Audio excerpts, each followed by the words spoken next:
Throwback Thursday is finally here. Good morning, Uganda. Welcome to the beautiful show that starts off your morning. My name is Philomena Mastiko. It is the 13th of October, 2022, 13 days into the month. Well, welcome back from the speech, the national address that was made, of course, by His Excellency Yoweri Kaguta Museveni yesterday, where he did draw focus and attention on Ebola, on the Ebola outbreak. Of course, seeing all the stories that have been flying up and about, and I mean hearing all these statistics that have been coming in, clearly His Excellency had quite something to say about that. But the most interesting thing is that I discovered, or that I found out, is the fact that because we have been talking about Ebola and we have been talking about traditional healers and how they've subconsciously aided in the spread. Well, I must say that the fact that they've decided to launch a drive to make sure that, that they try to spread the word when it comes to Ebola, to make sure that they prevent the spread, I think that's quite, it's a beautiful thing. It's very, very interesting.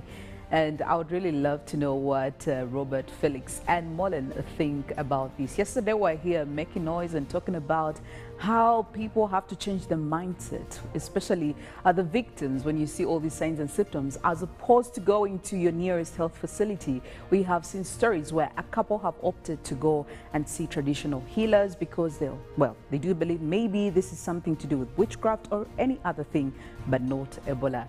And the results have told quite a different story. Well, good morning, Robert. Hello. Good morning to you, Philo, the entire team, and of course our viewers. Thank you so much for waking up with us this lovely Thursday. For me yesterday, talking about traditional healers, I think there's something the president mentioned. Yes. But sometimes he speaks about certain things and I think he leaves it at that. When he said, when we have such times, epidemics, we should stop traditional healers from working, from receiving patients, because it's very clear that many people in their minds still believe these people can do wonders. That's why you find a person has gotten money to construct a structure, then they tell them they have to first slaughter a chicken, then put in the foundation. Felix buys a new car, and then he says, so these things are in the minds of people, and however learned or educated they are, you find that they happen mostly in villages. Now, for me, I think the best proposal is a ban on traditional healers whenever we have such a pandemic, because the reality of the matter is we couldn't have gotten to now 19 people confirmed have died of Ebola. If the first family where in Madudu, where they had the first case of Ebola, did not believe in witchcraft. So to me, I think when you know how big of your country people believe in such things, we've had a number of VIPs in this country, even going to visit, consult the ancestors, but these are doctors, people who hold PhDs, but they have gone to these grass-thatched house, people with no feet, with no shoes in their feet, people who have never seen any blackboard, to consult, get wealth, get support, and all that. So it's only a ban that can be a solution. Indeed, but also speaking of solutions, Uganda is actually expecting its first batch of Ebola vaccines from the UK and US. Now, for this very specific strain, we don't have yet an established type of vaccine for it compared to the Zaire strain. However, these ones are trial vaccines, and I don't know, but I think this is just a ray of hope amongst Ugandans that really we will be protected, just like His Excellency did say that the government has the capacity to protect the Ugandans. Good morning, Felix. Hello. How are you doing? I'm awesome. How are you? I'm all right. I'm great. And hope Mollen is well. I see she's donned herself in red and black. That is something I'll be talking about much later when we talk about the throwback. Robert now tries to come in with a pocket square, which is red or the blue. Yes. Oh, yes. And that also I'll talk about later. But about what you asked me in relation to the Ebola virus, His Excellency was quite on point. He came out and made assertions on relating to things that are most important. And his analogy about traditional healers, I think we need to draw a line between witch doctors. I've heard Robert consistently talk about witch doctors and traditional healers. I think we must draw a line. There's a big difference. When he talks about cutting a chicken for a house, that's a different thing from traditional healers. And I think the president was on point when he talked about people who use, even gave an example of a talo and all these things. Those are all different things. The witch doctors are not traditional healers, I think, in my opinion. You know? Yes? No, Mollen, don't argue. Felix understands these things better. Well, so let's it's not about understanding. I think it's just about having common knowledge about common things, which man calls common sense. So it's something that you just have to, not really. So what's the difference between now, my friend? Because if someone goes to a shrine, and then gets whatever he's told, I think for me to be between herbalists but for me traditional healers, witch doctors, I classify them. I like the fact that Robert consistently uses the word for him. For him. I would only but very many people believe that there is a thin line between the two, but I want to also believe that there is a distinguishing There's a very big difference. And we may end up misguiding the society if we take it under one blanket about witch doctors, and because the word witch in its own self gives you the definition of what they do, and then you have traditional healers. This is a very different thing, and the president was very clear on what he said, and that's why he consistently said that there is no problem, and he acknowledges the existence of traditional healers and what they do and what they contribute to society. Yes, I've consistently told you here that we have had challenges of even he gave an example, him as growing up as a child, they consistently used to use these traditional medicines, or what you want to call herbs and all these things. And there's nothing wrong with that. But he didn't talk about witch doctors. I didn't hear that word in his statements consistently. Never did I. So I think the issue is about these people, and I've heard that there are people coming out to mobilize themselves under their umbrella and all this, or what one would call they are jumping on the wagon of the statements of the president. I hope they also don't misguide people. Well, anyway, we're yet to find that out, but also the fact that they are sensitizing, I think we can give them credit, because they clearly know that this is quite a very serious issue we are dealing with. So if they're going to have to jump onto that wagon for the good cause, then they should do it. Good morning, Mollen. Yes, a very good morning to you, Philomena, and I want to say good morning to your family here. It's Good Morning Uganda. Well, there is a lot. There is a lot, actually, that we can decipher from the presidential speech. But I also don't want us to mislead Ugandans. I mean, let's call a spade like a spade, not a small spoon. We can only have two types. We are looking at traditional healers and traditional herbalists. Now, the herbalists, you have known examples. You know, Haj and Haji herbals, Jana herbals. Those are herbalists that use traditional herbs to heal. Then the traditional healers are actually, you know, the fancy name for witchcraft. Because guess what? And we know their leader really did come out, Mama Fina. But also when the president was giving an example, he was meaning the people who actually went to the witch doctors. He didn't say witch doctors. He said the group that went to the traditional healers. And we know that these people actually went to the witch doctors. That's basically what they are. But also one thing I really did love is that he was really furious in that speech. You could tell about Ugandans being careless. If you know you're sick, moving from one place to another, it means you're transferring this virus to another place. So why can't you be in one place? Why can't you be disciplined? He even talked about the fact that in the future we could probably build a facility where we basically put these people that refuse to adhere to procedure and you know, most of these guidelines, so that they are put in one place by force. We don't have to force you as a Ugandan to take care of yourself or your neighbors. Once you identify that you're sick, stay in one place. And that way, the medical workers can get to you and actually make sure that they're able to give you the help you need. That way, you're saving a lot of people. And I think that message should be really clear. But also, you see that there is concern right now. Ministry of Health is doing what they can to make sure that at least they are at the forefront of this. And you know, the good news is that we have these vaccines coming up, and the president did suggest that when the batches come, maybe they should actually first go to the health workers so that they are able to take care of people who are getting in sick. But also, Minister General Cheng did assure us that by November, we could be expecting a bigger batch, and maybe a lot of people can now get vaccinated.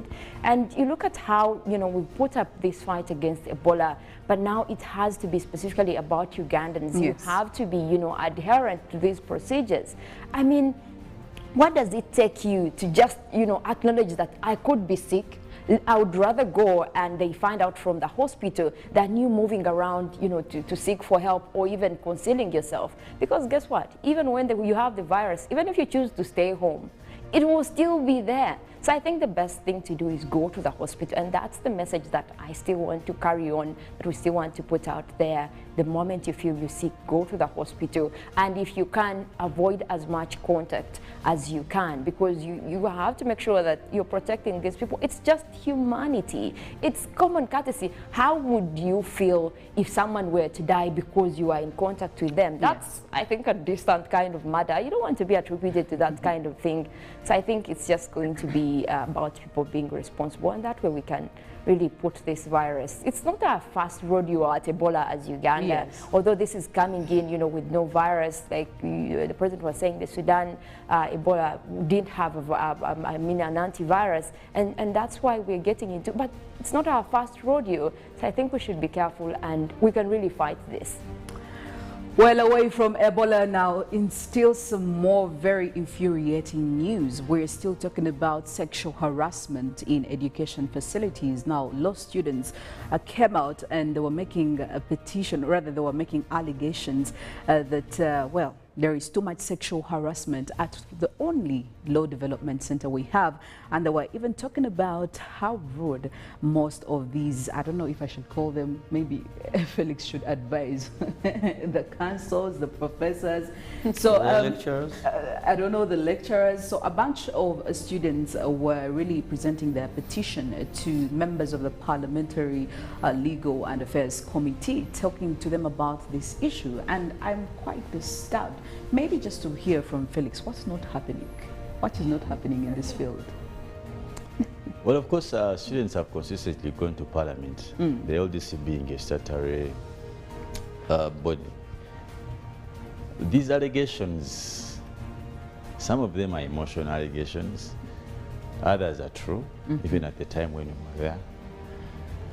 They have been, you see, lawyers by nature, I don't know why, I don't know where it comes from, but naturally they are proud people. Out of 10 lawyers, you find at least 9 of them have an element of pride in Somebody them. says 9.5. I don't know that somebody, but I know that because of that pride, and I think it comes with the profession. Yes.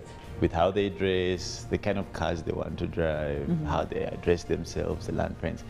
There's that bit of pride that exhibits or that comes off every time you meet a lawyer.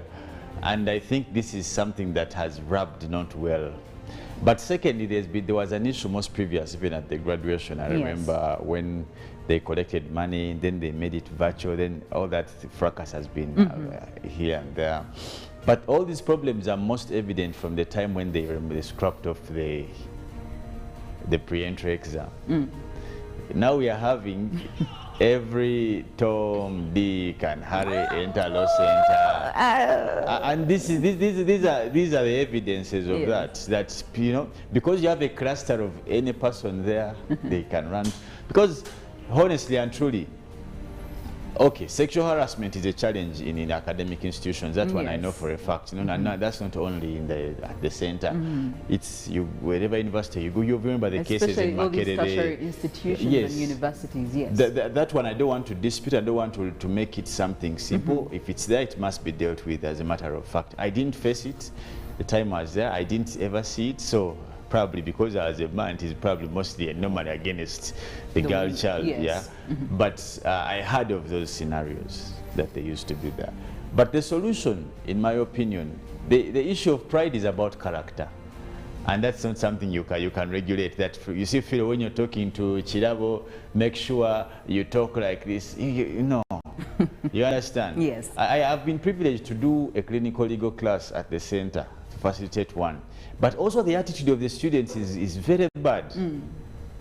Because these are students who are studying to come and do what you're doing. You're doing, yes. They think like they have even, and you know, one of the And the challenge, these millennials now who are there, I think their pride, the way they talk, I think the students have made the accusations, but they need to check themselves too. The common word I've heard on the streets, they call them young lawyers, meaning that there is a honestly, lot that and it's a big problem. Today, yes. someone is at LDC at the age of 24. Is that a problem, though? It's a big problem. Age is an issue. It's an issue. We Age also have to look at the general problems within LDC, because yes, these girls that have come up to complain, but it has been consistent for them to come out to have this voice. It has been there, and you cannot dismiss that fact. And I think it has nothing to do with their age. It has everything to do with age. And you see, you this can is the be problem. a lawyer if Age you defines qualify responsibility to and be ability a to lawyer. handle It's about qualification. Yeah. It's not about age. If this person is, you know, in their first year, fourth year, at whatever age, as long as they are qualified to be there, it doesn't matter their age. They have the academics to be there. But now if there is a hindrance because of the lecturers or professors, they have to come out. And me, I actually commend them for coming up with such a voice, because any other young lawyer like you're tagging them would be like, maybe this is bad for my career starting as a lawyer, but they did come out with that voice. And for me, I applaud that kind of, you know, attitude. Yes, go for it. Anyway, we need to address some I of think this. there was only one valid point in what they This put. The issue of conversation sexual we're harassment. going The to rest have to was create a day for it, and we water will reform. dive so deep into it, because I will tell you that all sides are valid, all sides of the arguments are valid. But for now, we're going through some of the stories locally and internationally.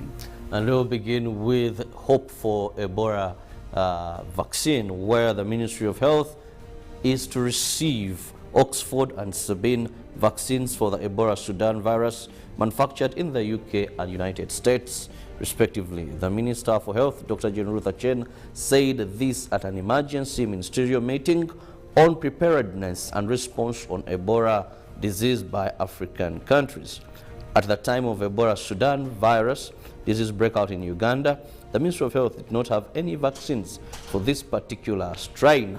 However, the ministry will soon receive Oxford and Sabin vaccines that will be used in the affected districts. While opening the emergency ministerial meeting on preparedness and response to Ebola virus disease outbreak, Prime Minister Robert Nabanja emphasized prevention in the fight against Ebola virus disease.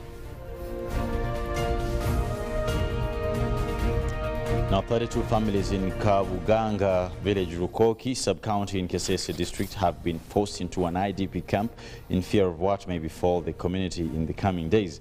This follows heavy rains that caused gullies near people's residence that occurred on the 8th October this year, and fresh mudslides have displaced over at least 160 people in Kasese district. Now, the members of the parliament, Busongora South Gideon, Thembo, Mujungu, visited the area to condole with the families with relief. Now, Mujungu also says the affected areas are neighboring Kasika village, where people lost lives due to mudslides last month.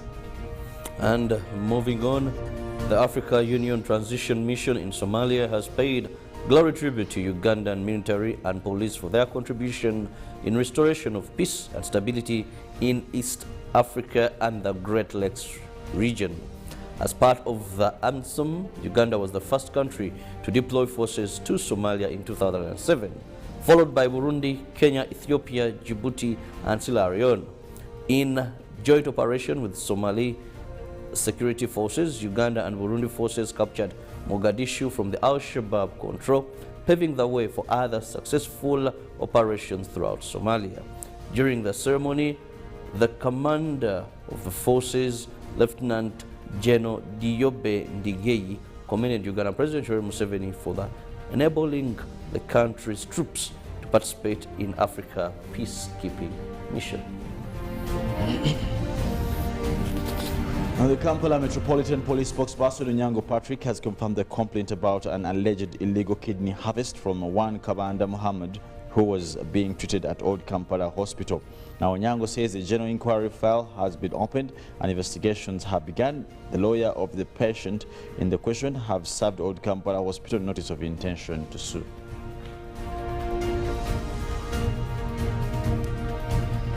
And looking at some of the international stories, Ukraine's NATO-led allies have announced deliveries of advanced air defense weapons to Kyiv after a spate of Russian missile strikes. The weaponry promised by the UK, Canada, France and Netherlands includes missiles and radars. The US earlier made a similar pledge. One high-tech system from Germany is already in Ukraine.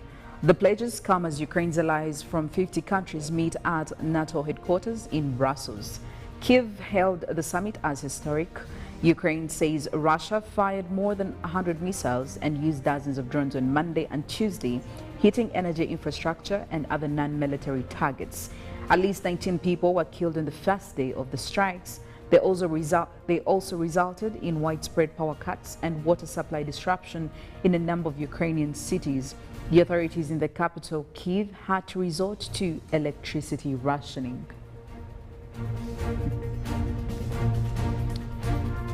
Now, Alphabet Inc.'s Google has approved former United States President Donald Trump's social media app Truth Social for distribution in the Google Play Store, a company spokesperson has said.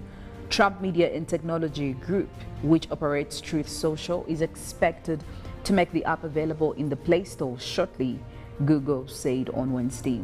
The TMTG did not immediately respond. However, Truth Social, which launched in the US in the Apple App Store in February, had not previously been available in the Play Store due to insufficient content moderation, according to a Google spokesperson in August. Google had expressed concerns to Truth Social about violations of its Play Store policies, which prohibit content like physical threats and incitement to violence. Without the Google and Apple stores, there is no easy way for most smartphone users to download Truth Social.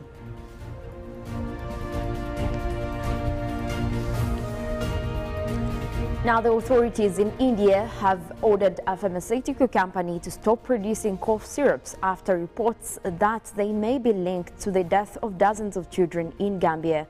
The health minister in Haryana state, Anil Vij, said inspections at the factory of Maiden Pharmaceuticals found several violations of good practice. The World Health Organization last week said the medicines produced by the company had unacceptable amounts of chemical substance that can cause kidney damage. Officials in Gambia say that they are investigating the death of 66 children, which are linked to 4 brands of cough syrups imported from India.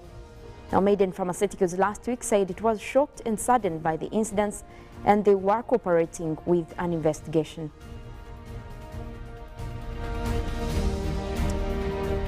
In Northern Climate News, during a debate on strengthening the response to the impacts of climate change on peace and security in Africa, Assistant UN Secretary General for Africa, Martha Ama Akaya Pobi, said that our response today does not match the magnitude of the challenge we are facing. The climate emergency is a danger to peace, she added, noting that although there is no direct link between climate change and conflict, climate change exacerbates existing risks and creates new ones. As desertification and land degradation drive competition for resources, they also erode livelihood and food security for millions. Now, Ms. Pobi described a devastating drought in the Greater Horn of Africa, forcing families to move far from their homes, and conflicts intensifying over resources in Sahel, and the violent extremists exploiting situations throughout.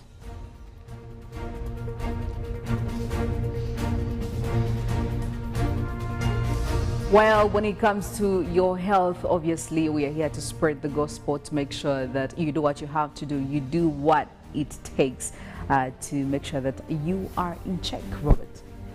I cannot get tired of reminding Ugandans that we need you healthy, and one way you can do that is boost your immune system, empower your body to fight off a number of diseases. And one of the drinks that can do that for you are from Hallelujah Reflexology. That is Hallelujah Tamarind drink, Hallelujah Ginger tea, and Hallelujah banana fruit juice at just 1,500. Get yourself a bottle, and I guarantee you, you make some savings. You know, we're at a time when you need every penny. So one of the ways where people spend a lot is when they fall sick. With these drinks, I guarantee you, you'll make savings. Well, as we are still on the topic of health, I just want to really caution you once again, just like His Excellency Yoweri Kaguta Museveni yesterday did say that no more shaking of hands. Necessarily, unnecessarily, we are getting rid of that. So don't shake hands right now. It's really the last thing you should be doing because you're trying as much to make sure that we cut down on the number of statistics. So if you've been the kind that shakes hands, hugs and all that, I don't know. Felix, do you disagree with that? Felix, you don't love shaking hands, so this really works in your favor. I think nowadays Yeah. now Ebola as a threat, it's really not safe, in my opinion, honestly. Yes. And I think going forward, it's something we should adhere to. Mostly for the people you're not, even the people you're with in the house, is now fear because all of you leave the house. You don't know where you've been during the course of the day. So it's quite sad. Some people, the Kirabos of this world love to always be touchy, you know. So a simple good morning will just do, a simple good afternoon can do, a simple good evening will also do. As simple as that. Just don't shake hands for now until we are really truly clear of this Ebola virus and even the COVID-19. We're going in for a throwback jam because it's a Thursday. I mean, why not? When we get back, we'll be getting into the Good Morning Uganda newsreel.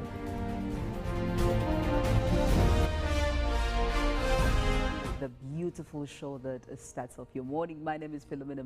It is the 13th of October, 2022, 13 days into the month.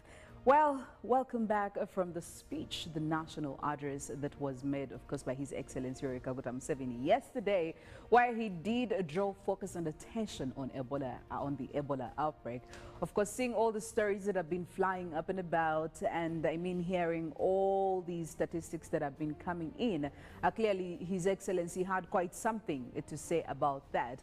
But the most interesting thing is that I discovered, or that I found out, is the fact that because we have been talking about Ebola and we have been talking about traditional healers and how they've subconsciously aided in the spread. Well, I must say that the fact that they've decided to launch a drive to make sure that, you know, that they try to spread the word when it comes to Ebola, to make sure that they prevent the spread, I think that's quite, it's a beautiful thing. It's very, very interesting.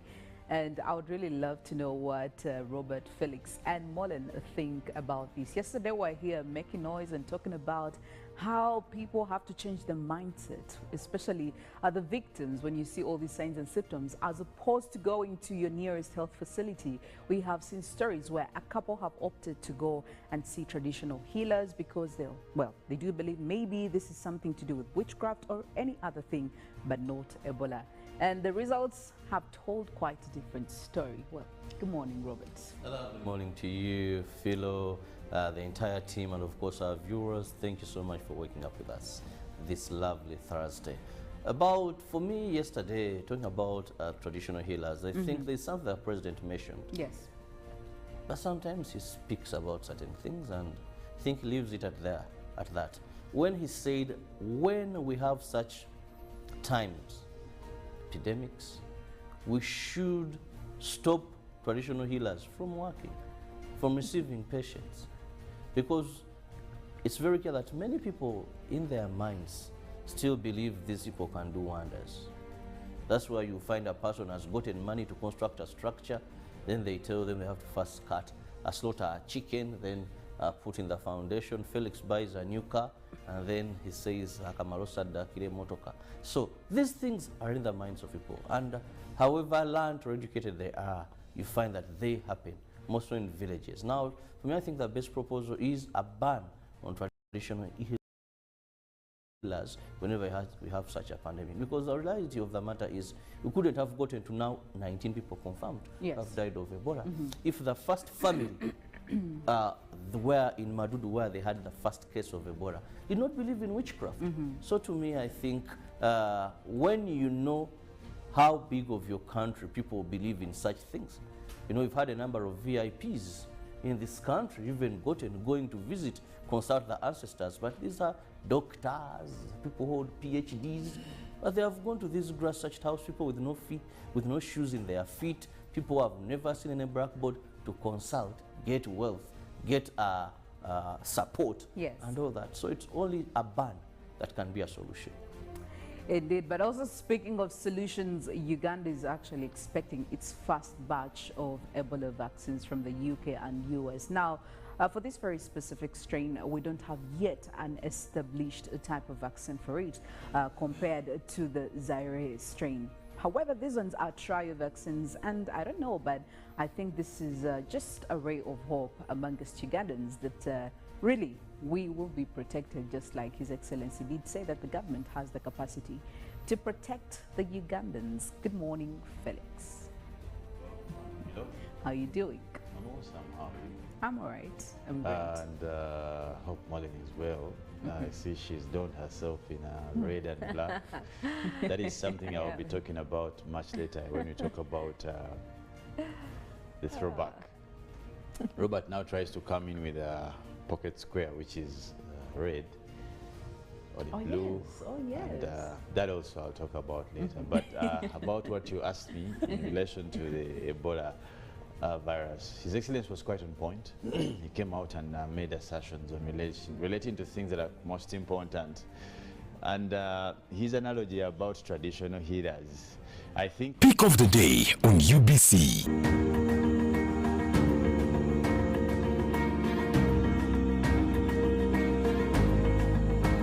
Was brought to you by Simply make a small deposit of 99k and pay the balance mpola. You can pay in daily, weekly or even monthly installments while you enjoy your new phone.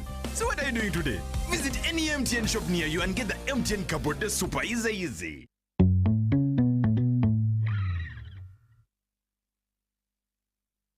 Forget last season. Forget the oohs and the ahs. Forget every moment that stole the show, because the real show is here on GoTV. It's the new season. It's action-packed, and it's going to be non-stop football. With over 1,000 games from more than 7 leagues and cup competitions, plus a World Cup. Make sure you get the best seat in the house this new football season. Get a GoCoder with 1 month of GoTV value for only 25,000 Uganda shillings and enjoy non-stop football. GoTV Uganda. Love it. Get connected today with the My Airtel 4G smartphone, the most affordable smartphone in Uganda. You get to enjoy free 1 GB for the next 11 months. My Airtel 4G smartphone, your best value for money. Visit the nearest Airtel outlet today and get one at only 250,000 Uganda shillings. Airtel, the smartphone network.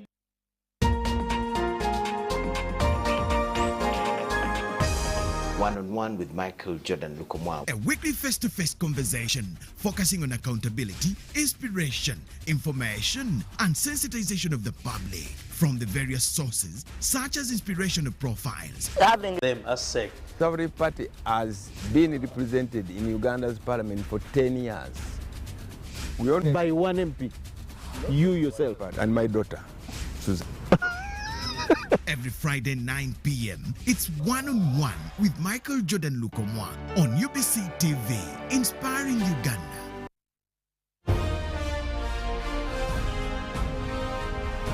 Live from UBC Studios in Kampala. This is Good Morning Uganda.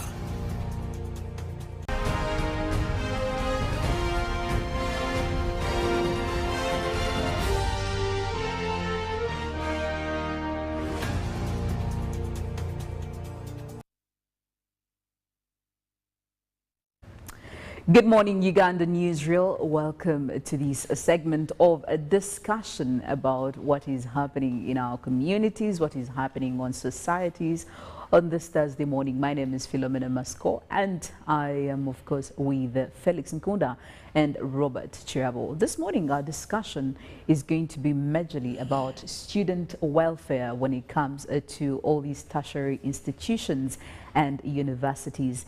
Now, why this very specific topic? Just in relation to the conversation we had previously had a couple minutes ago about the 17 students from LDC who went and petitioned to the members of the Legal and Parliamentary Affairs Committee, talking about issues of how these are sexual allegations that have been made, especially when it comes to getting marks. They did talk about the inhumanity of some of these lecturers when it comes to their mode of operations. They also did talk about corruption at this center. But again, we cannot only focus on just the Law Development Center. I mean, we really did agree to the fact that the student welfare is actually still lacking when it comes to all these tertiary institutions, whether private, whether public.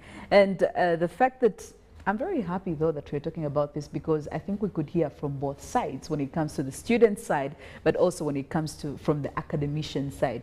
Felix here is a student and is also a professor, he's an academician. So maybe if he could give us some insights on this topic, it would quite be very... You can explain better what situation. Yes. Because he sometimes lectures. Sometimes he's the student. Sometimes the student. So you want to understand. Yes, but over the years, we've had all these stories, very, very frustrating stories. We've had students come out and putting their professors or putting the lecturers under the spotlight for making very inhumane demands, if I should say that. Demands that feel like they demean them. You know, for a student to go and demand for marks and then they tell you, you know what to do, you know the drill. We've had all these stories. We've seen videos quite very, I don't know if I should say embarrassing, but we have seen them. Now, first things first, maybe just to hear from you, Felix. I mean, what's happening? What is not happening in these tertiary institutions in general? Well, purposes of record, I've been lecturing since 2017. I've been lecturing at tertiary institutions, and not one, not two.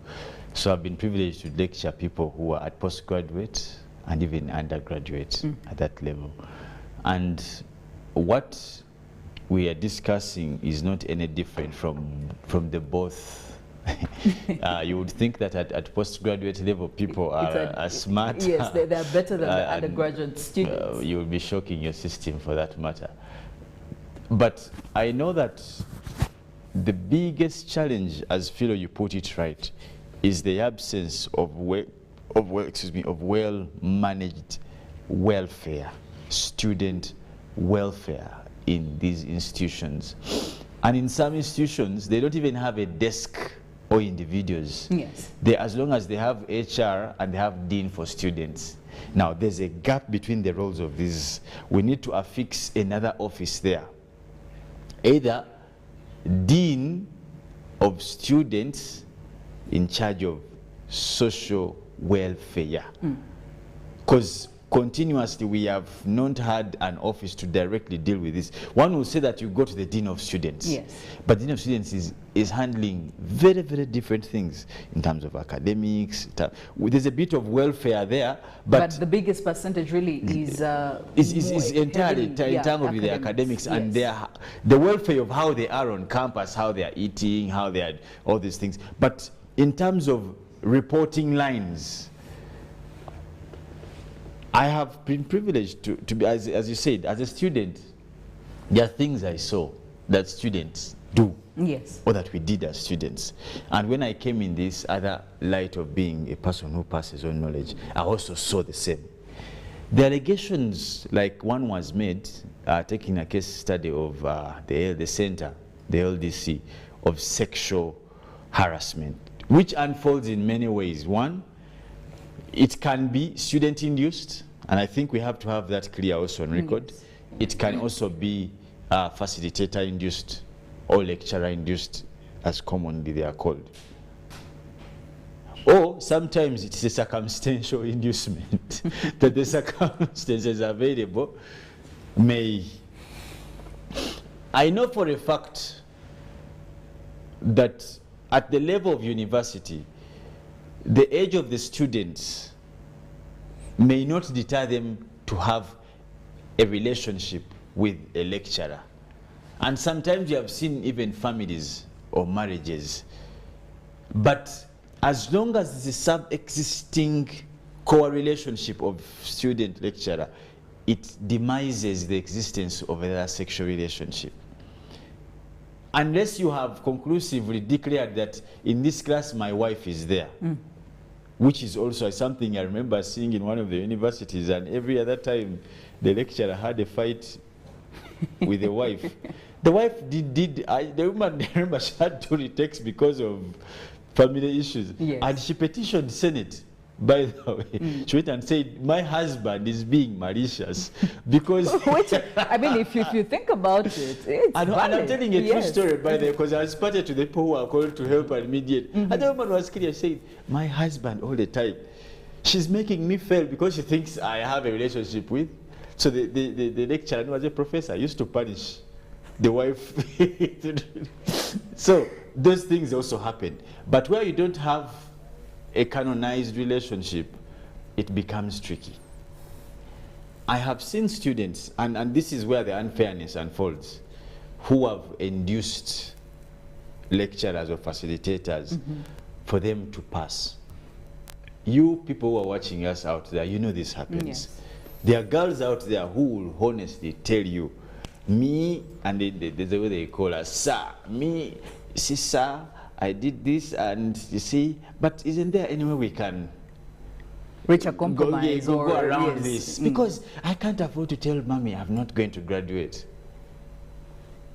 You understand? Now, if these words fall on a loose ear, you know what will happen. And there are very many people's graduations parties you people attend, which are facilitated by sexual intercourse.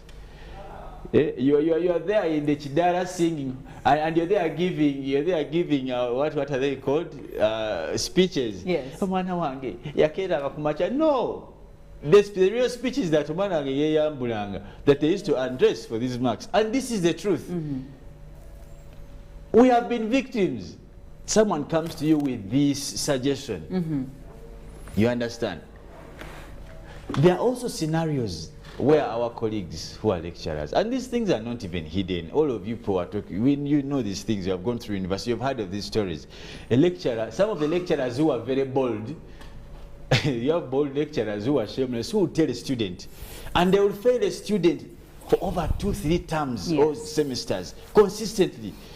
They will tell them, if you don't do this, and I can tell you, very few people have the courage, and that's why I must also celebrate these young lads at the center who are able to go to parliament.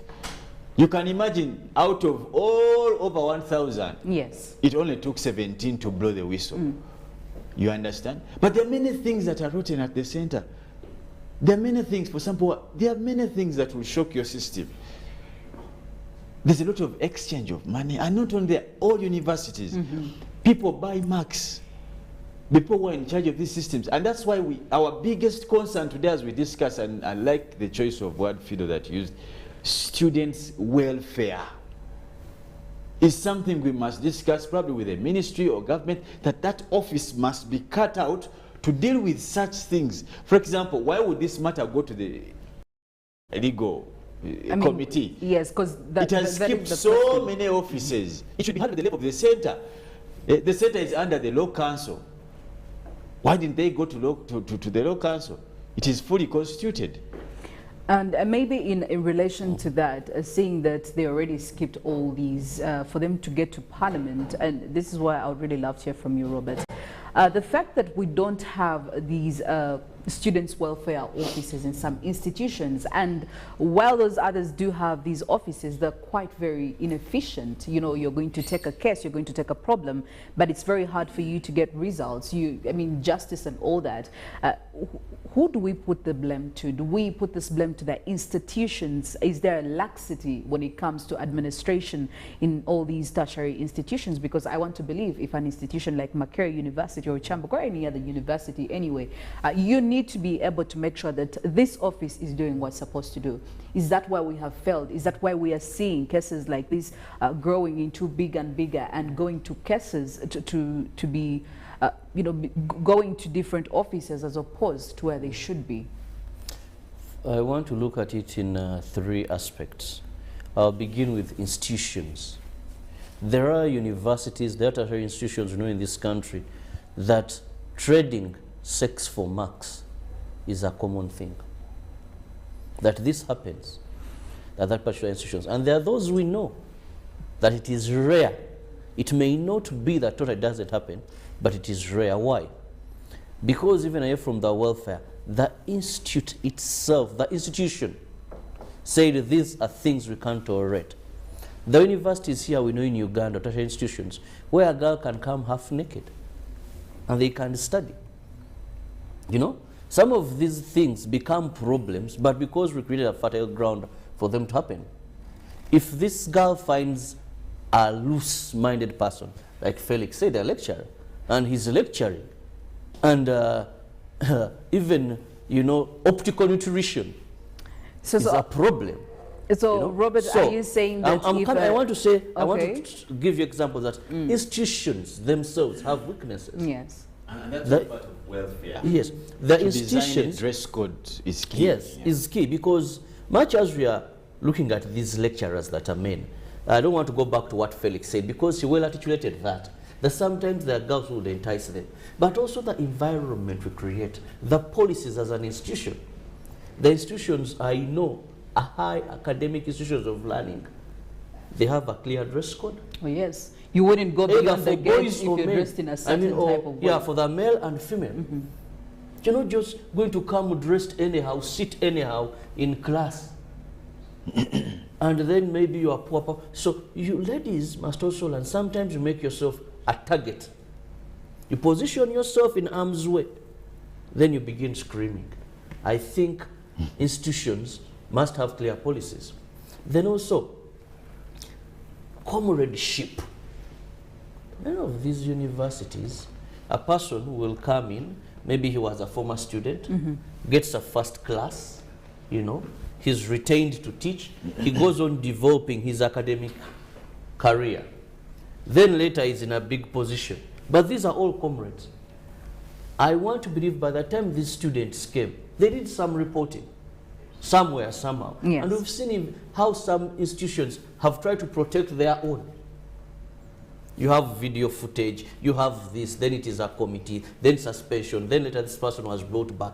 There's that comradeship in a high institutions of learning, where these lecturers, which is not bad, workmates should be comrades, yes. but I think they should have yardsticks. I want to tell you, any girl who has been sexually assaulted in a university will tell you, even when you cry in some of these institutions. That's very true. You're reporting a Kirabo to Nkunda. And they're all in the same racket. They're all in the same category. They do the same thing. Nkunda is simply going to come out and say, Why?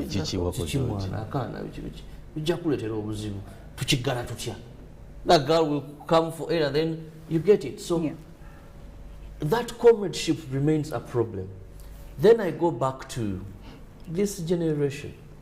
Felix calls them the millennials. I think we've let our boys and girls grow so much on thinking there is always a way out. The easy way out. And this goes back to national morals. Today, a person won't We have national morals? We should have them. Oh. Yeah? Today, a person lives home without a driving license, but has change. A person is arrested, they have committed a crime, they are sure there must be a way out to the crime. Come exams, this person, they cheat for them in schools. We even not take a child in such a school, maybe because this and this will happen. You get it, Philo and Felix. Now, a person comes to university believing that there must be a way out to pass, because that is how we've shaped our society. There is always a way to be, there is always another way around, right from the right way of doing things. This is growing day by day, and this is where we've gotten. Today, anything you talk about in this country, someone ate a wali yoku. So, you know, some of these things we may take them lightly, but at the end of the day, they end at this. So institutions have a problem where comradeship, they protect each other, but also there are those that have taken it seriously, that they don't tolerate such behavior. child bringing morals also has a problem, because what is wrong for a lecturer who has been enticed to say no? And I remember when we were studying, the lecturers we knew and say, that one, he's a no-nonsense. And that's and there are those we knew that one, you know, I just want to give a rejoinder to what Robert said, and there are two things I think I would want to add on what he said. And this is from experience. There's a time I was called in one of the disciplinary committees, and I was asking this girl, because the lecturer brought her a complaint, said, you know, and this girl and this one, they're over some good people, lecturer, yes. and it was like, but I think I need, so we were called, we had a discipline, and I was asking this girl, and the girl tells us openly that when I was leaving home, Mom gave me 2 cups. I told me, kutumie degree nechi, no mwami. And this is what the confession of the young girl was. And now, that confession really was a representation of very many girls. If you've been keen to listen to some of these people's statements at their graduations, kati omaze kino ekiddako chambaga. We have, now this is where I want to bring in family. That is on one aspect. Yes. The second aspect is this. The reason why most people want to sell out, either to pay to get marks, or they want to use their bodies as leverage to get marks, one of the major reasons is that some students do not study.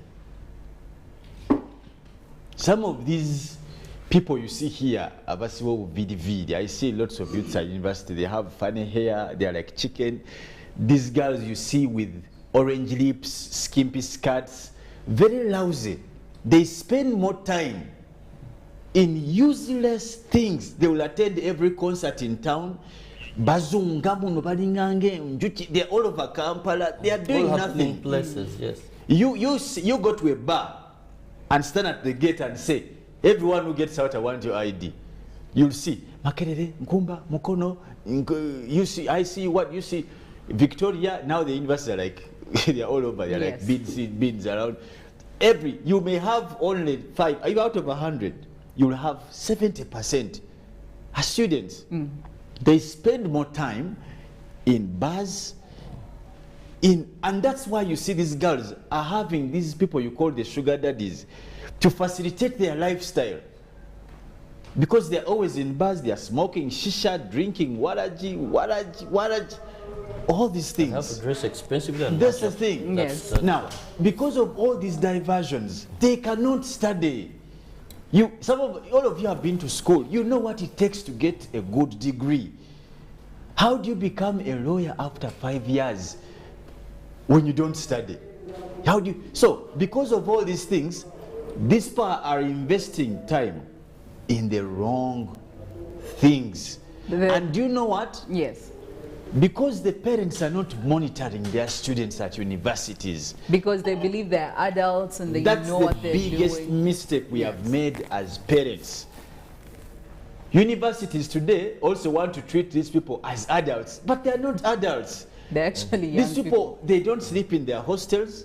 By year 1, I know out of 100 students, 50 of them are cohabiting. This is the truth, by the way. Ogendo karaba kalimiyatu kajja kazunga n'olubuto tekategeerekeka. Then you ask yourself, look at this lumpen. At year 2, someone came to study, they went to cohabiting, all these things. So, as we blame all these welfare issues, parents must play their role. Well, we are talking about students' welfare in higher institutions. Well, we did see a report coming in from LDC students, about 17, who actually claimed that, well, there is too much going on at the center, and they failed their exams, by the way, and they also decided to make sure that they talk about what's happening there. That's an allegation, you know. So whether they failed. Whether they failed or not. Whether they failed. Well, that is what they are They claiming. said, yeah. Yes, They were saying that they were failed. So, and I mean, these issues have been rising for the last couple of months. If you remember, even the time when they were graduating, there were a lot of issues. There were very many Actually, issues. there were fears that the graduation wouldn't go, people were going to strike. There was a lot of deployment. There was just too much. Well, now that we have identified that, Robert and Felix, how do we start? Because I know this is not a journey we are going to complete in 1 week or 1 month, because tertiary institutions are really very many and they're very big, and the fact that we have to infiltrate the inside systems, you know how very hard it is. But where do we start from? Maybe just to hear from you, Robert, before we go to the legal framework, maybe if it can help when it comes to infiltrating some of these and breaking these systems and patterns. First, it starts with family. We must go back to the drawing board as parents, as guardians, and understand that these are vulnerable people. They still need our advice. They still need us to monitor them. I know of a father who used to come and pick his daughter every evening at campus. The parents who have videos with their students. My father, I will tell you one thing. He needs a for sure. prize, trust me. My father would come to my university, so there was nothing like... And those are, Robert, they're like the fewest. Yes. Very few. They just throw students there. And we used to look at this as, man, what is happening? It was abnormal. But I think you don't cease to be a parent until you enter your grave. Because even when you're there, hell or heaven, we still refer to you as the father and blame you for. So parenting is something we must look at very much. Then institutions must be willing to clean their name. There's so much defensiveness when such incidents happen. Most of the times, institutions have played a defensive role instead of saying, let's investigate and get rid of this. There are universities where you can't get such things happening. And the universities that we know, there, it is okay. It's the order of the day. So institutions must be willing. And finally, government also must interest itself to end this. We are getting doctors who are killing people because their degrees were earned through the thighs. We are getting engineers that are over buildings and they are collapsing because of such that a person was all over Kampala but was able to use her beauty and whatever. So this is a danger to our society, and we cannot just keep on saying, okay, now Makere has pardoned, now this lecturer has gotten a suspension. There must be something deterrent, and I mean seriously deterrent, that a lecturer will know that well. And also finally, you see, a lecturer, by virtue of your position, we know temptations happen. Even in the Lord's Prayer, we say, lead us not into temptation, but deliver us from evil. However, look at these young girls as your sisters. Some of them are actually old. As your daughters. Those that are old, look at them as your big sisters.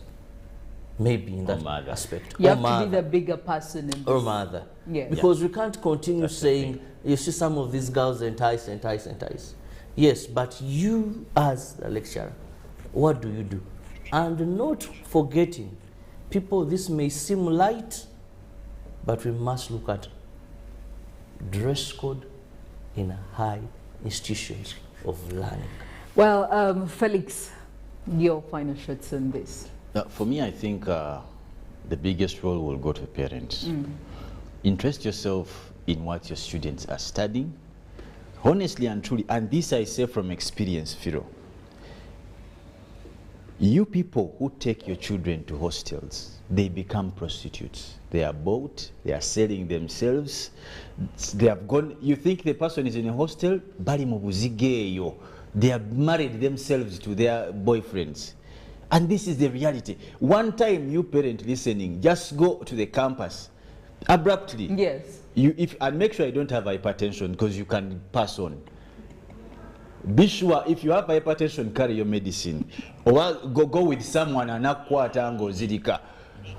Because trust me, out of 100 students, 70% of your students are not studying. They give you false marks. I know these things. They are always married. They are always with boyfriends. Be intentional, parents. Don't just spend money. Visit your students, both their hostels and at university. This I'm saying from experience. I've been lecturing for the last about 6 years, 5 to 6 years. I know. Take care of what they dress. Check their suitcases as they live. Stop sending your children for men at universities. You see, you people think... Remember that M. Tempura boat when it sank in water? Campuses and parents who are like, but with our these city children. tycoons. Honestly, in fact, thank you for that example. People organizing house parties, whatever. You in Bundi Bujo, you sent your daughter to Makerere. And then, when they are reading the people who died in somewhere in the middle of a lake, you hear, like, so don't shock yourselves. And these parents, me, I'm not going to put it to the universities. For them, the universities only have your child for about 3 years, or 2, or 1, depending on what they are studying. But your child is going to be passed back to you. I know of students, lastly, who come in year 1, they get pregnant, they give birth, and they never study, but the parent is there thinking, time for graduation, haven't you heard of those cases? Parents keep sending tuition, yes, but because they are putting up a tent for graduation, and the kid is nowhere in the book where they read the names. Anyway, students' welfare in higher institutions. As a parent, what are you doing, okay, to make sure that your child goes to university, does what they're supposed to do, and come out of it and move on? What have you done to protect your child? What have you done to ensure that they're doing the right thing at the right time, especially while in these if universities? You can't even cane those university students. I have seen a parent. No, I have seen a parent, Philo, lastly, cane someone. And I was happy that day I slept well. Because if these girls, and the other parent, I remember the other parent came and cut off the hair of this girl because she thought that having curly hair, long nails and what? You're in year 1, what do you want curly hair for? Anyway, we are going for a break. When we get back, we are doing the press review. This conversation is still happening. Go to our social media platforms, #UBCGMU. Tell us what you think when it comes to the students' welfare in higher institutions. 0709 602 592 is the number. You can send us your 2 cents. We'll be sharing them with the rest of Uganda.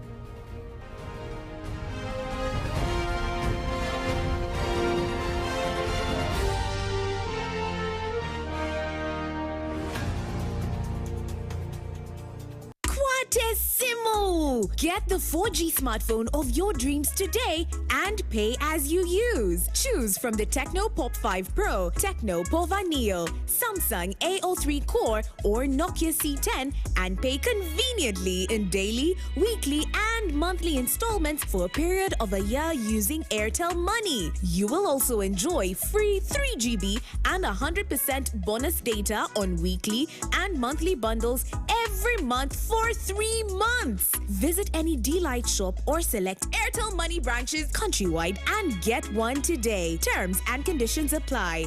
Airtel, the smartphone net. Forget last season. Forget the oohs and ahs. Forget every moment that stole the show. Because the real show is here on GoTV. It's the new season. It's action-packed and it's going to be non-stop football. With over 1,000 games from more than 7 leagues and cup competitions plus a World Cup. Make sure you get the best seat in the house this new football season. Get a GoCoder with 1 month of GoTV value for only 25,000 Uganda shillings and enjoy non-stop football. GoTV Uganda. Love it.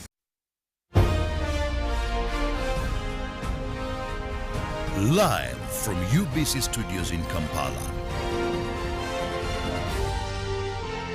This is Good Morning Uganda.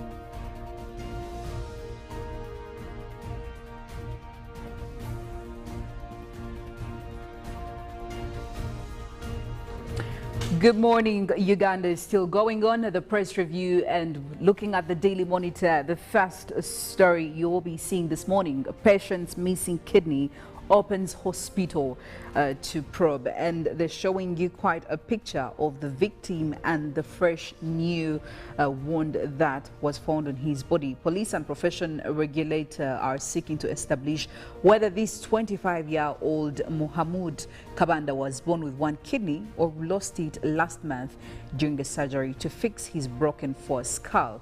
Old Kampala Hospital declined to discuss the matter, citing ethical considerations. But well, that's a story worth following up on. Now, URA goes after side jobs in new tax regime. Justice Chisache avoiding tribunal on bad conduct, says Chidiowa. And Museveni reveals loopholes in Ebola fight. And when it comes to Bulisa, the PDM circles are stuck with 522 million Uganda shillings. Farmers embrace government plan to save riverbanks. Now, you can follow up on those stories on the first page of the Daily Monitor. But on to the second page, today in history, Kabaka Mutesa frees prisoners. And still in history, Chilean miners rescued after 69 days. All that in the Daily Monitor. And in the New Vision, Uganda gets Ebola vaccine. President says disease is under control. That is detailed on page 4 and 5 of the New Vision. Mining news, 3 billion tons of graphite discovered in Kitgum district. That is on page 3, but they also give you a picture right there as KCCA honors frontline workers. And of course, those details are also in the New Vision for this morning. Kidney harvest saga takes new twist. That is a story on page 6 and 7. And of course, in public service, over 200,000 face acts over failure to declare wealth. Details are on page 12. URA tightens tax grip on employees. That is also on page 10. And in business, Uganda's health insurance costly study reveals. That is on page 21 and 22 of the New Vision. Daily Monitor Sports, Lady Cranes polished for Africa capsule. And NCS Sports Federations meet Finance Ministry over delayed subvention, cursing over to Ricciardo, who wants flexible start times. Daniel has suggested Formula One could be more flexible with race start times when it trains after only completing half of Sunday's Japanese Grand Prix. And in the New Vision Sports, you look at its uphill battle. That is according to the CAF Champion League second leg, as they return, looking at Vipers coach also with a lot to say about what is happening and admitted to the difficulty task ahead of his players right there. But also the end of the road for Uganda Cubs. As you look at the Uganda Under-17 African Cup of Nations qualifiers, that is with Somalia winning with 8-7. Now that is from the Uganda Cubs' journey to their third consecutive Under-17 Total Energy Africa. Of course, with a lot of details right there as what you could be looking at. But also inside the New Vision, top sports fans. They give you a list right there, and of course a detailed story in the sports section. The Daily Nation off the hook. Looking at LSK wants judiciary to compel DPP to give reasons for withdrawals. And DPP's Nojin Haji has also dropped criminal charges against Ruto Alaito politicians and former government officials, some of whom are eyeing plum cabinet jobs, raising questions about the independence of his office. Travis died because I am poor. The mother's agony and child's slow, painful death. Looking at Gachagua's good news for teachers on transfer policy, quite another story that you can look out for. And court slams brakes on Ruto plan to hire CAS and jobs that would have led to a bloated executive halted on day PSC called applications. And MPs mad scramble to sit in lucrative house teams. We're talking about almost 200 MPs here. More than half of the 349 member house want to sit in the budget and transport committees. The Daily Nation, quite juicy this morning, so grab yourself a copy for that and many more other stories. And getting onto the roads for the traffic updates, some areas from Nigeria, Chira, Chiwatule and Tinda headed to town this morning. I hate to break it to you, but I could say that the traffic is actually very heavy in these areas and the surrounding areas. But connecting in right from Chira town, there is quite a traffic over there that has already started building up over there in that corner. And as you're trying to connect to different places, there is traffic building up on this part of the road, and also as you're headed towards Nigeria. So I could say that it may be hard for you to escape it. Looking at this road that connects through Nigeria, it's very busy this morning. The traffic has already overtaken, and when you look at this area here, I could say it's a bit chaotic, and you need to be expecting it anytime, especially if you're coming in from that area. Looking at Chiwatule, I would say it's not any different, because the traffic spots are quite dotted on this road, so do expect some heavy traffic there as you're trying to make your way around town or to town. And as you're trying to get to town using the Nalia route, I could say that yes, do expect the traffic over there. We do have Nalia and Mugongo Road, which is very busy. The reds are dominating. We do have quite lots of oranges, showing that around here it may be a bit a hindrance for you, so you need to be ready for that. And joining in all the way as you're headed towards Banda using the Chambogo route, I could say that it's quite a clear route for you to use this morning, but you need to expect again some traffic hiccups here and there. For the most part of it though, I would advise that you use that if you're connecting in from Nalia. Now looking at Chigobe Road, and this is of course as you're coming in from Ntinda, I could say that the traffic is already overtaking this part of the road. So yes, do expect it. If you already did, you have to exercise a bit of patience to make sure that you get to where you're going safe and sound. And for the rest of Ntinda is actually quite very busy this morning. Looking at Ntinda 2 Road, there's some traffic spots where we do witness some traffic building up. Looking at Magambo Road, there is already traffic over here, so you may not escape it. Looking at Ntinda Kisasi Road, the same story, traffic building up on several parts of that road. Looking at Ntinda Chigowa Road as well, I could say the traffic is already there because this is a route that is used by quite a number of motorists. Now continuing all the way to Katalima Road after connecting through Ntinda 2 Road, I could say that this one is a very, very busy part of the road in Naguru. We do have very many cars that are trying to join the main road using this part of the road. So yes, do expect the traffic as you continue all the way through the main road, which is the Kampala Jinja Highway over here in Nakawa, which is already busy as well. Do see the red dots and take note of them so that you can start planning accordingly. And for the continuation of that road, again, you'll be expecting traffic over there.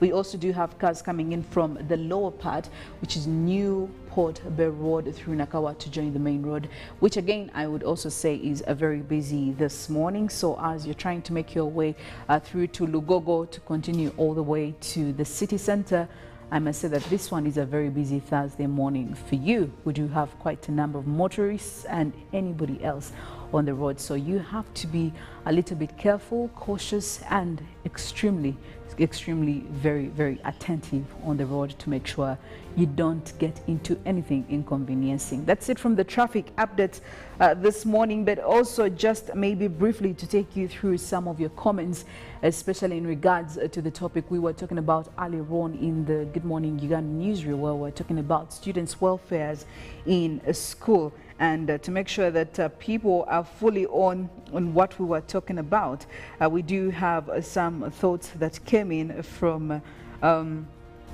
one of you who did say that when it comes to students who say that they have been failed, to start, the lecturer is at the spotlight. She or he is best placed to identify and support the vulnerable student to pass. It is the reason they pay or are paid for by parents or government. The lecturer has no fellow students who can support others to pass. And when it comes to temptations, you're saying that it is about the parents. In the event that the same lecturer fails to skill or best appraise the student, you can always try another lecturer or investigate the other side of the student to establish other factors affecting the student performance and also be able to act appropriately.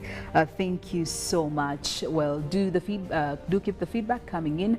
Like I did promise, the conversation is going on all the way till 9 a.m. We'll be sharing all your thoughts and opinions with the rest of our family of Good Morning Uganda. Now, Mollen comes in with the weather updates and more news from climate. Well, my name is Philomena Mastiko. I want to wish you a good Thursday morning.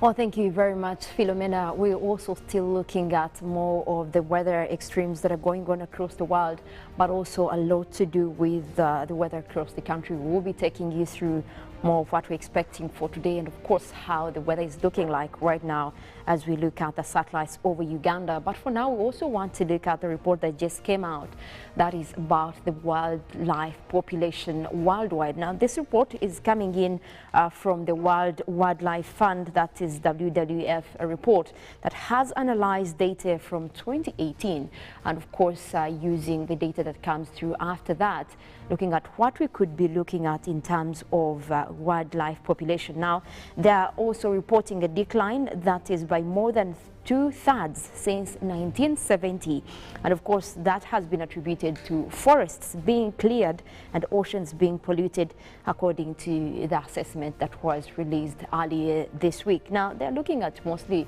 a bigger picture has been put on the Amazon. The picture right there is showing the aerial view of the Amazon, which is of course the world's biggest forest. But also we know that there has been drops in terms of percentage of coverage for the Amazon, and now reports coming out are attributing it to the fact that we've had a decline in wildlife population. But also you look at most of what they are also covering some of the forests in Africa, and of course the biggest closely is across the DRC, which is one that they are looking at in terms of decline in wildlife, and of course specifically going for the mountain gorillas and some of the animals that have been endangered by the wild, of course with humans clearing most of their habitats, including forests. And of course this report is indicating that we could be looking at more than 5,000 species at risk, and of course with the population sizes declining by 69% on average. And of course we are attributing this to deforestation, human exploitation, pollution and climate change being the biggest drivers of this loss. Now, this is on a serious note because they are also drawing for you a curve on what is likely to happen should this trend continue. Now, wildlife population, if you look at Africa, you look at Latin America and the Caribbean, they have hit their hardest with experience of a 94% drop in just 5 decades, and we could be looking at worse. Now, you look at the population of also some of the endangered species like the river dolphins in the Brazilian Amazon. You look at the mountain gorillas in Africa. You look at most of that is also being looked at between 1994 and 2016. The report is still looking at a decline, 65% of decline in wildlife population, and this is just a start because they're also looking at this decline being consequential to economic loss, as most of these countries are going to try and preserve what is available, all in the name of, let's preserve wildlife, but at the same time, what they're injecting in terms of exploitation will not tally to the economic losses, and it could actually damage with economic development, especially you look at vulnerable and developing countries like, within Africa.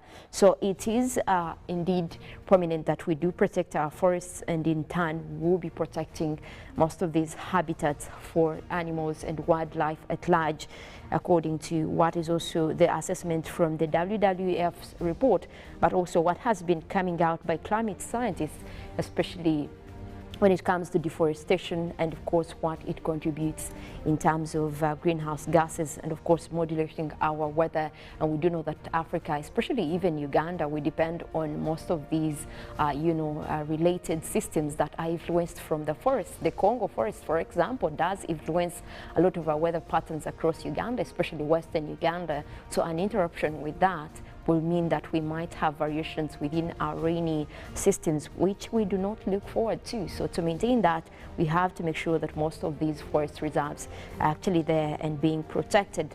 Now, in other news, also cotton growers are crying, saying that, look, there has been a lot of changes when it comes to their produce, but also they look at the parasite that has invaded their area. And of course, they're looking at more of that being a really huge hassle and could bring into losses. And we're talking about Ivory Coast. Now, the picture right there is from one of the farmers in Ivory Coast. Of course, now their output has been 40% in 2022, according to the new report. And we're talking about a decline looking at 30% of what happened last year. And of course, the head of cotton and the Cotton Council in Ivory Coast also did tell news agencies that this parasite has attacked their cotton crops, and it is the first time it has hit to such a scale. And of course, now they're worried that they could reduce their produce. Now, we're talking about one of the the West African countries that have been taking a lead in cotton production across Africa, and this is being threatened by this parasite that they have seen for the first time, and already they are attributing this to the changes in weather and of course the climate extremes that have been happening. And of course this is actually Africa's leading cotton exporters, and they are worried about the situation. Their output since 2002 has been declining, and that has been also related to the drought crisis, the changes in the rainfall patterns. But now with the coming of this parasite, they could be losing their spot in terms of that. And of course, this worries. Now, for the past decade, they're also looking at the fact that there has been a lot happening, especially with the political turmoil also within Ivory Coast. Now, that coupled with the changes they have been experiencing within their farming systems, their output could actually reduce from over 570 tons per year, looking at what they're expecting for 2022-2023 season. It could be much less than that. And of course, they are looking at now government coming in or also crying to the African Union and most of the organizations that could help to reverse the effect, because now this cannot withstand anymore. Otherwise, they would be losing their output. We're talking about one of Africa's most leading exporters in cotton being threatened due to some of these climate extremes that are coming in. And of course, now the future is unknown, because now scientists have to connect the link between this parasite and the climate extremes that have been happening across Ivory Coast. And you could find that this is one of those extremes that come due to the variations, and at that point there is no return, because you're going to have more and more of these new cases showing up, and most of those being related to the extremes in weather. Now, also, there has been a lot within the drought crisis across Chad. And of course, what is happening is that now they're looking at more humanitarian organizations coming up to support in terms of, bringing in food, but also across areas that have also suffered a lot when it comes to agricultural production. Now, as a result of a climate disaster, 10% of all children under 5 are being affected by severe malnutrition across much of Chad. And of course, they're looking at mostly the capital, Kenyena, and of course most of that has been also due to the drought crisis. Now the UN has come in with children funds to support, but also you're looking at 30 years of rocketing food prices that has been happening across Chad, but now it is being made worse. Now this has left a record of 2.1 million people in Chad in food insecurity, and also looking at extreme hunger, according to the UN agencies that have been helping.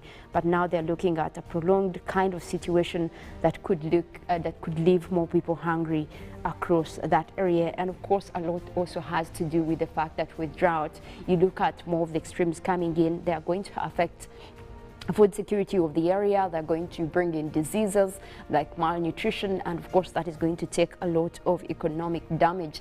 But at least you know, you have those humanitarian agencies that come to help.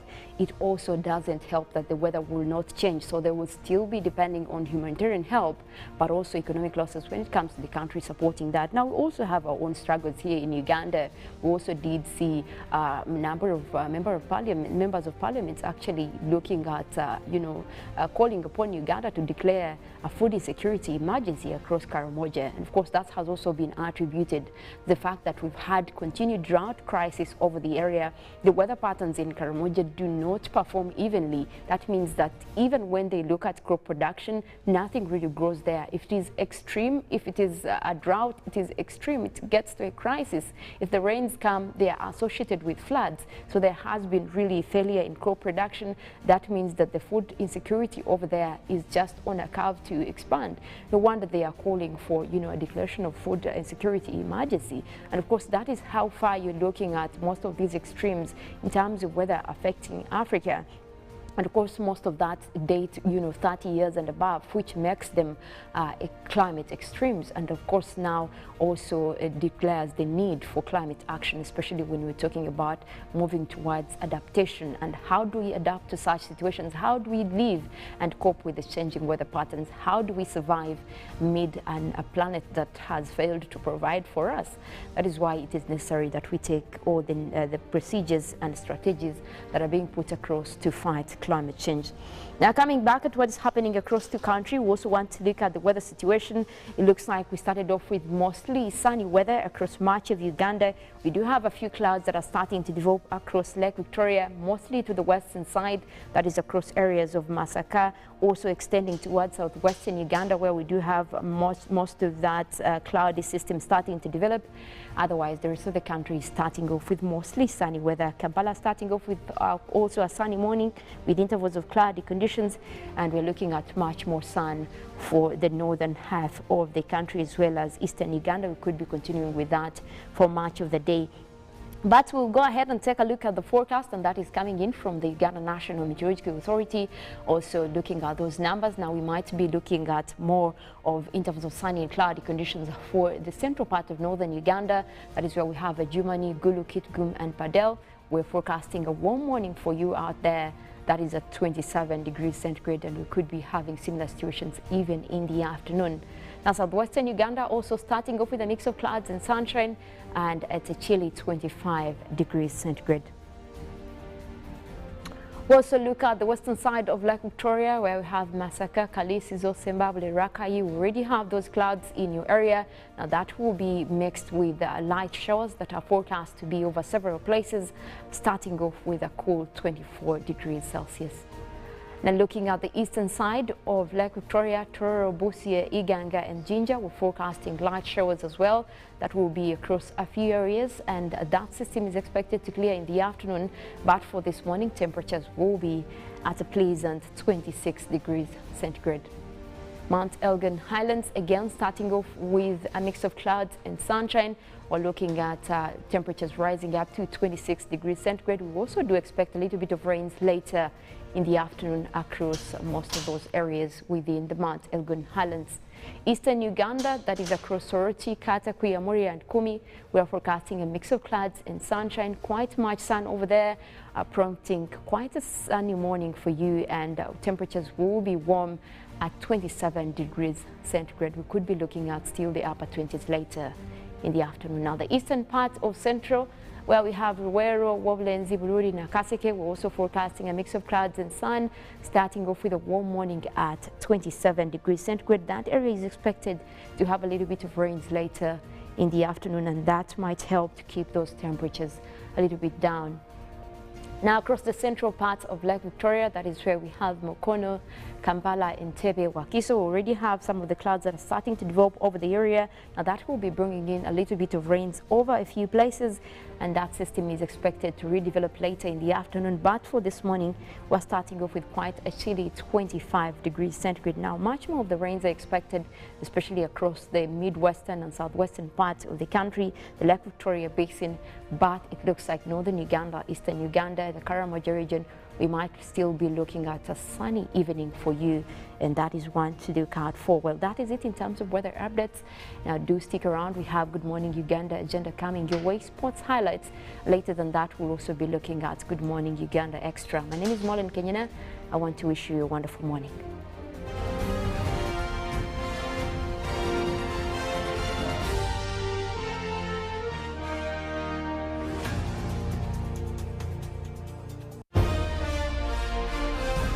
Live from UBC Studios in Kampala.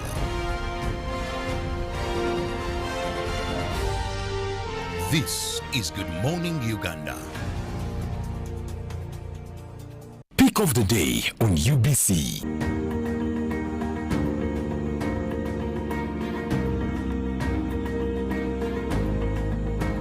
Was brought to you by Simply make a small deposit of 99k and pay the balance mpola. You can pay in daily, weekly or even monthly installments while you enjoy your new phone.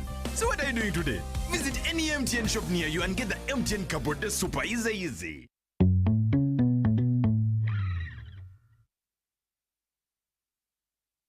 Welcome to English in a Minute. To mince means to cut into very small pieces. You probably mince garlic or onions when you cook. Hey Anna, come look at this.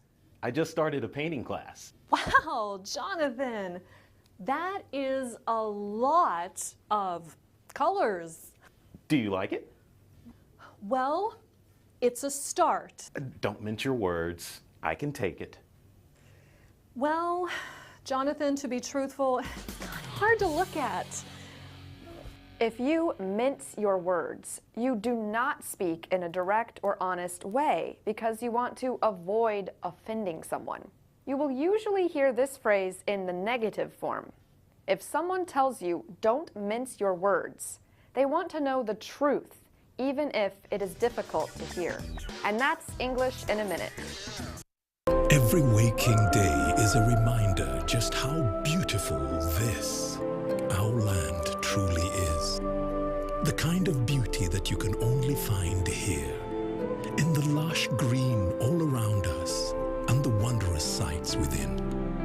It's in the distinct aroma of our cooking, to the taste of food that takes you on a journey, in the sound of homecoming and the sound of Mother Earth, in the magnificence we find on our travels and the exciting moments we experience.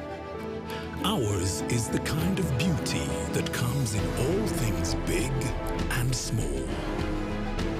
All we have to do is awaken our senses and truly enjoy what's uniquely ours. Explore Uganda, the Pearl of Africa.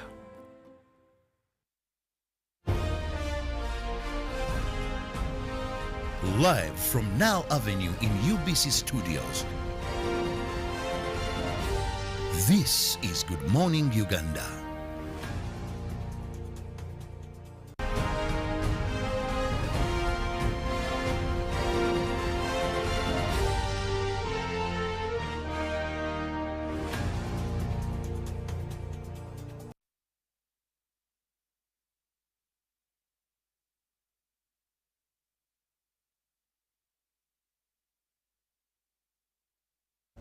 Two minutes past the top of the hour, which is 8 a.m.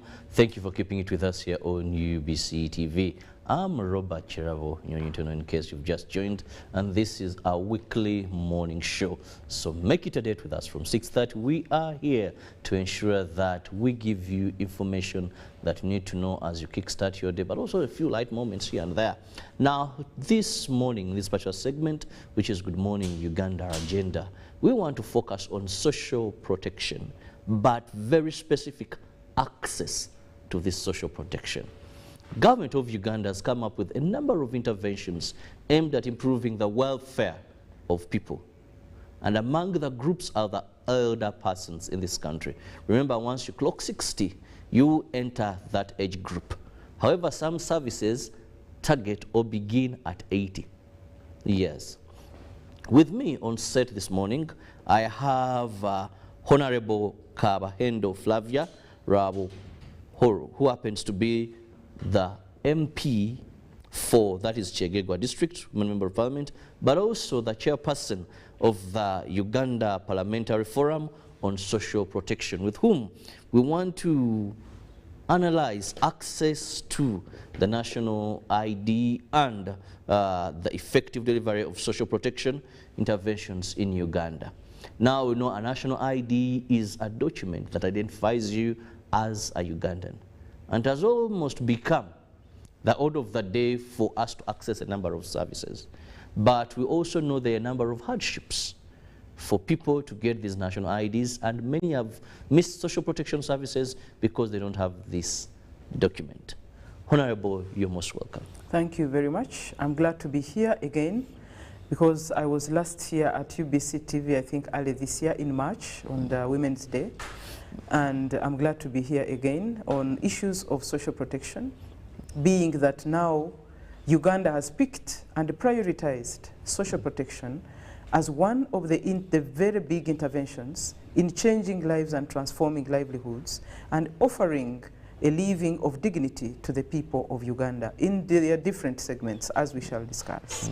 Now, Honorable, to begin with, when we talk about social protection, Uganda, we have a number of social protection interventions. Yeah, sure. But for our viewers, let's define social protection, because I know simply examples are many, NSSF, SAGE, what, but let's get our viewer to understand exactly what we are talking about.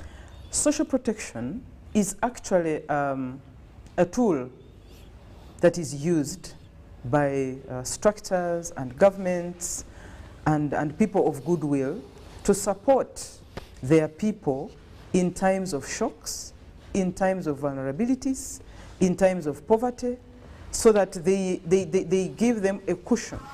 They are a fallback position. They are the floors on which people fall, so that they can be given the resilience to come back up and build again their economic recovery and sometimes their social recovery. So these are cushions. They are support mechanisms that give, they are actually supposed to be given throughout the life cycle. We are supposed to offer this social protection from birth up to death. And so social protection comes with a number of instruments which need to be put in place for it to be beneficial to the people who are eligible to the social protection aspect. And I want to tell you, when we talk about poverty and vulnerability, we are all potential candidates. It is very easy for me to fall into poverty, into vulnerability, and easy for someone to come out of poverty and vulnerability. If I got an accident today, I will not come to Parliament again. And for a number of years, if I continue not to come to Parliament, then I will be written off. And who picks my bill? And who will take care of the family where I am the breadwinner? And so let everybody, when we talk about poverty and vulnerability, know that it was not designed for people, but it comes as and when. When we came to COVID, we saw even those who were driving intercoolers, they became poor and they started to beg for food from those who they thought were poor instead. And then, so when we talk about social protection, this is the humanitarian approach to supporting citizens and communities to make sure they come out of poverty and vulnerabilities and are able to recover and move on with their livelihoods. And like I said, we have a number of them. We have NSSF, we have for the older persons, we have SAGE, where they receive some money. Sure. We have even PDM is a form of social protection, Parish Development Model, the Myoga, we had the Ntandi Kwa, sure. We've had the NUSAF 1, 2, 3. Now we are going to 5. We can mention, and the list is endless. But yes. Honorable, one intriguing thing that we bring in here is the national ID. Yeah, sure. You're the chairperson of the parliamentary forum that is on social protection. Where does the national ID become a hindrance to social protection to the people of Uganda? Yeah, like you said, a number of social protection interventions have been made by this government, and it continues to do them. Unfortunately, they are scattered. They are not yet aggregated for everybody to see how much government invests in social protection. But that aside, before the national identity card came about, the SAGE program already was running because it was started in 2010. There were no IDs yet. And they had a target mechanism of getting these older persons of 65 years and above. They were using baptism certificates. They were using confirmation certificates at their faith-based organizations. They were using marriage certificates. And if people didn't have any of these, they would narrate to a local council meeting what events were around their birth. I was born during the reign of this king. I was born around this kind of famine, because for them they even had names for famine and disasters.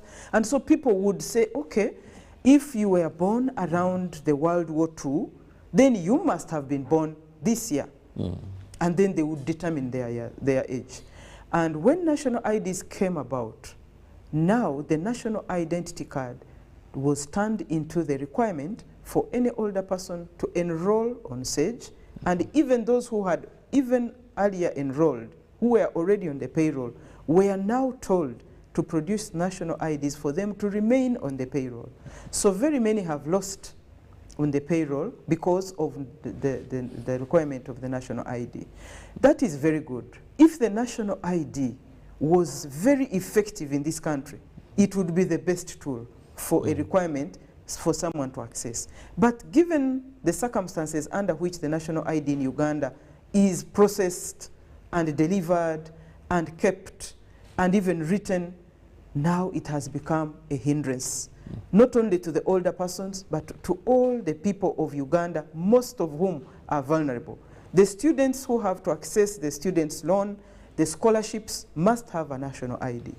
And some of them don't have it. Actually, NIRA tells us that only 58% of Ugandans have national IDs. The 42%, if you disaggregated them, they are those who are poor and inactive. Those are the ones who have not yet accessed IDs for several reasons. For the older persons of 80 years and above, 29,000 plus older persons have failed to access national ID. Why? Because their thumbs cannot be read by the biometric machine. Is that their fault? How true is that, Honorable? No, it is very true. Even NIRA accepts it, that the biometric machines can't read their fingers. Other cameras even refused their faces. If you have a lot of wrinkles, the camera won't take you. It is NIRA accepting, and we have seen it. So these older persons' money is there. They are eligible, but they can't access because of the national ID.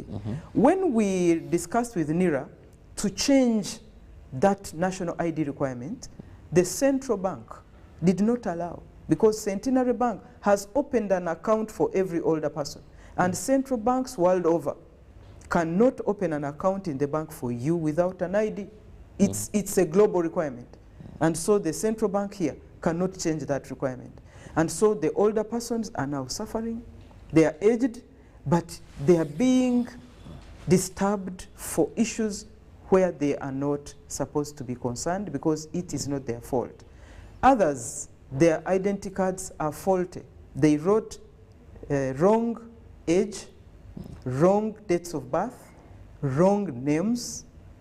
They misspelled their names, and so they are there suffering. They have to correct. Correcting the national ID, you start from the NIRA office at the district, and you end up in Kololo. Actually, before you come to Kololo, you have to pass by the bank to pay some 50,000, which now is being proposed to raise to 200. For an older person to travel from Chegegwa, me, I don't have a bank in Chegegwa. I have to go to Mubende. I have to go to Chenjojo. So the older person to deposit 50,000 in the bank has to part with 25,000 in transport. When I went to Napak, their bank is in Imbali. You part with 50,000 for you to deposit 50,000 for the national ID. And as if that is not enough, you have to come and pick the ID from the NIRA office in Kololo. Kololo is a distance, that means money. Sometimes they sleep over. And even the date on which they are told to come and pick the IDs, Kololo is hosting events. It has become someone's garden. Every day there is an event. You have been told to come for your ID today, and then you find army trucks. You can't enter.